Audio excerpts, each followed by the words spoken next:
This proverb is for the sting of a hard sentence from a real friend. That sting is where this proverb does its work. In Proverbs 27, verses 5-7, we read Solomon contrasting two ways people relate. He says, "Open rebuke is better than hidden love." He praises the faithful wounds of a friend over the many kisses of an enemy. Then he adds another image.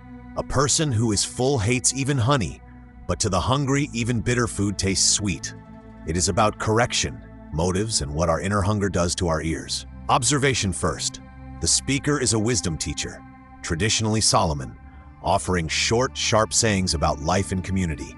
Notice the contrasts. Open rebuke versus hidden love. Wounds of a friend versus kisses of an enemy. Honey versus bitter food, depending on whether someone is satisfied or starving.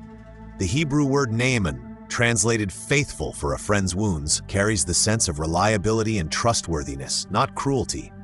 These are not random attacks. They are painful words you can bank on.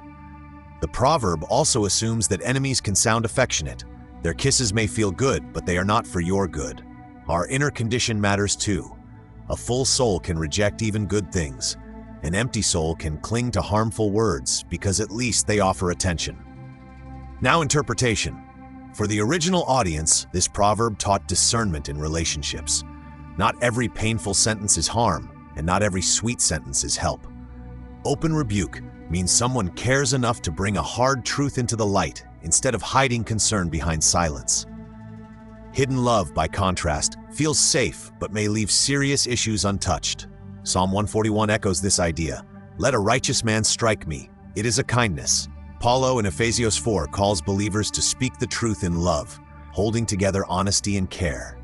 The word naaman reminds us that faithful wounds come from people whose lives show loyalty over time.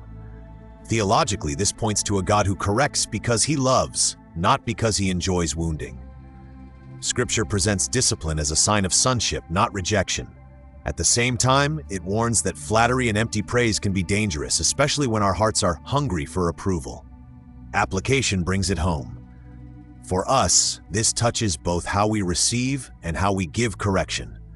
One action is to identify one or two people in your life whose character is naaman, consistent, caring, truthful, and consciously give their hard words more weight than the cheap kisses of passing approval.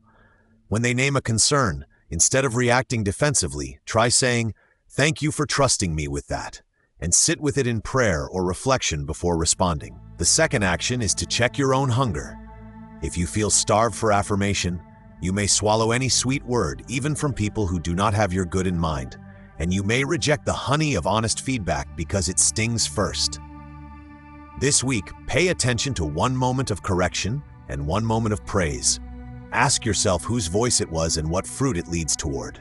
Over time, learning to welcome faithful wounds and to look past flattering kisses can protect your growth and deepen your friendships. Study it deeply. Live it fully.